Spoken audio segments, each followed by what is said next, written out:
Hi everybody, this is Christopher James Lees, resident conductor of your Charlotte Symphony Orchestra, and I am thrilled to invite you all to our performances of Beethoven 360 on November 7th and 8th at the Booth Theater in the Blumenthal Performing Arts Center.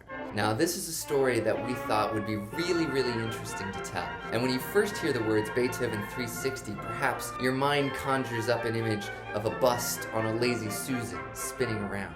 But instead, we'll have the orchestra in the center, not on a lazy Susan, but in the center of the Booth Theater with the audience seated in 360 degrees. From that vantage point, you'll be able to see and hear both the Charlotte Symphony and Beethoven's music from a very different perspective. And in this program, our first half is going to tell a story that some of you might be familiar with, some of you might not be. From Beethoven's moving to Vienna in 1792, his subsequent realization that he was losing his hearing, the emotional despair and desperation that comes from a composer so committed to his art, but realizing he's not going to be able to hear it as his life progresses, into Beethoven stepping into his power and becoming the iconic composer that we know today, culminating in the breathtaking message of universal brotherhood, his Ninth Symphony, his Ode to Joy. And our program will play different snippets of Beethoven music, both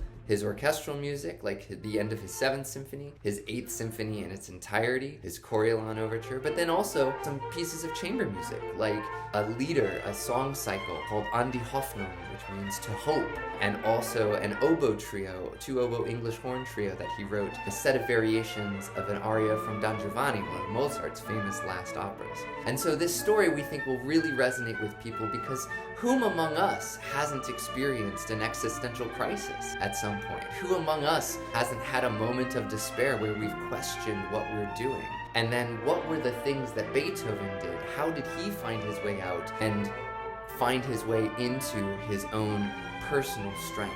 We think this is going to be a really interesting performance. We know it'll be a unique perspective on music and on the Charlotte Symphony, and we know you're going to enjoy it on November 7th and 8th at the Booth Theater. Can't wait to see you there.